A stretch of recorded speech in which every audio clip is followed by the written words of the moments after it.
Hi guys, and welcome to my video. So I wanted to do a tortellini soup that I've heard of it before, but I've never cooked it and I've never had any of it. So my daughter invited us to her place here. They're in the process of moving from Oklahoma to Arkansas.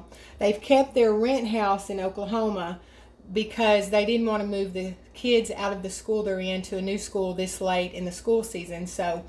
And they also have a son that graduates and then he's off to college. So they go back and forth. Our son-in-law is here. He's got a job here. But Barbie and the kids come on weekends and like spring break whenever they can. So she invited us this past Sunday to have lunch with them. And so she made tortellini soup and it was really good. And it's quick and easy. You can do the crock pot version or you can do the stovetop. This is for the crock pot, but for my video I'm going to do stovetop.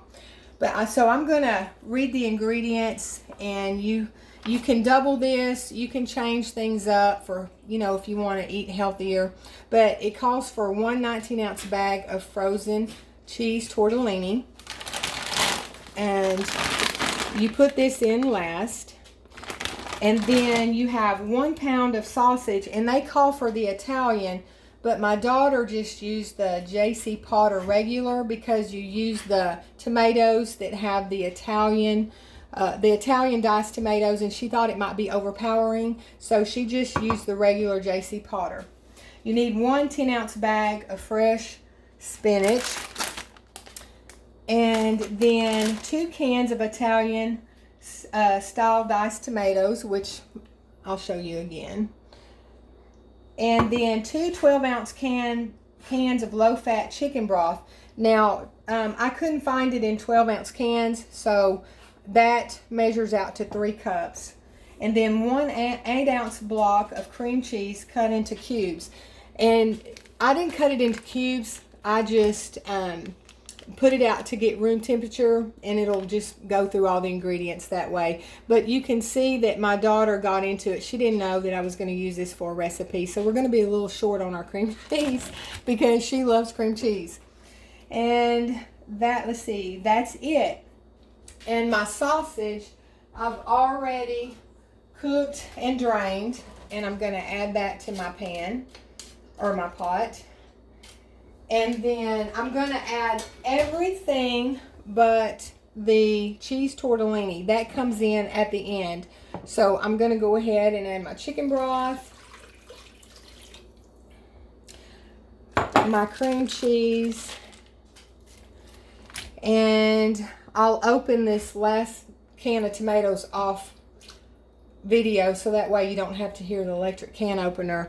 And then I'm going to put my spinach in there. What I'm going to do is cook this down. I'm going to bring it to a simmer and cook it down long enough to get my spinach good and cooked.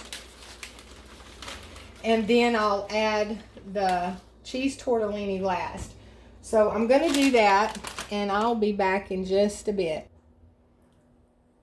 Okay, guys, so I'm back. So I cooked my, on simmer, my spinach was done and tender within 10 minutes. And then I turned the heat back up because the cheese tortellini comes from the freezer.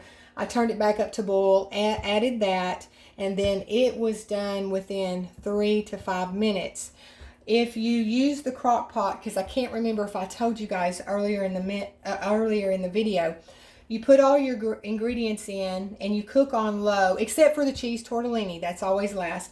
You cook on low for 5 hours, but the last 30 minutes you put in your cheese tortellini, and it's done within 15 to 30 minutes. And then you're ready to go. So I'm going to have a bowl of this because it's almost lunchtime. But this is not the only thing. This is the only thing I'm not going to have with my lunch. I'm going to do this tonight when my family gets home, so everything will be nice and warm for them. But I've used the Red Lobster Cheddar Bay, not the Cheddar Bay, but that's what I'm using today, the Cheddar Bay biscuit mix. I have used the one with just the butter top, and it's really good, but this is really, really good. So this is what we're going to have with our soup tonight. My husband is so picky. He doesn't like a lot of soups and stews. He likes chicken and dumplings. So this will definitely be a keeper. Before I get off of here, though, and have my lunch, I was going to tell y'all about a story from like when we visited our grandparents when we were kids to the way it goes today. And we moved from Arkansas when I was about 3 because of a job transfer my dad had through his company. So he went to the construction store from Arkansas to Louisiana. He said he didn't want to raise us in Louisiana, but that's how it worked out. We were raised there. So during the summer and Christmas holidays, we would come back to Arkansas from Louisiana to visit our grandparents. And I can remember when we would go to my mom's mom and dad's, there was no TV watching. The first day we got settled in and had some laughs and some food. But by the second day, we had relatives coming over, cousins, aunts and uncles, and friends that lived around my grandparents. And sometimes the friends would bring musical instruments and they would play music. And the kids were always involved in everything. And they would tell stories about their childhood, funny stories. And then us kids could tell what funny things happened to us. And everybody would have a long, busy day. There was always a lot of good food and a lot of entertainment. And then in the evening, when the mosquitoes got bad, everybody would go into the house and people would play dominoes and cards. I remember Grandma's favorite card game. The only card game she would play was High Nine. And we were always involved in that. We weren't told to go play. If we wanted to be involved, we could, or if not, we were playing with our cousins. But there was no electronics. The TV wasn't on. The phone wasn't ringing off the hook. Everybody just got together while we were there for however long we were there, usually a weekend. Excuse me. And we were just always together and involved, the whole family. And I've noticed nowadays that the kids now the younger kids, they will be more involved with us, but the older kids, after we've done with a little bit of talking and visiting, they'll go get on their phone and text their friends, or they'll get on a video game. And it's just different now. And we always get a good visit in and enjoy ourselves. But I just noticed that when my grandparents had family time and people coming in from out of town, it was just so much more involved. And even in the evening, we were all so tired from the day. When it was bedtime, we were ready for bed. We were worn out.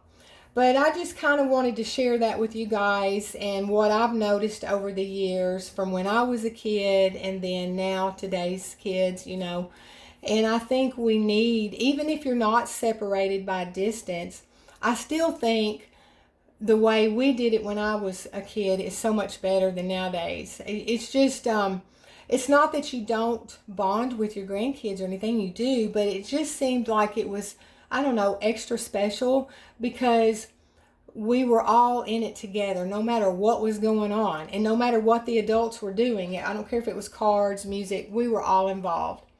So anyway, I'm going to get off of here and enjoy my tortellini soup, and I will talk to y'all later, and I hope you guys have a great day. Bye for now.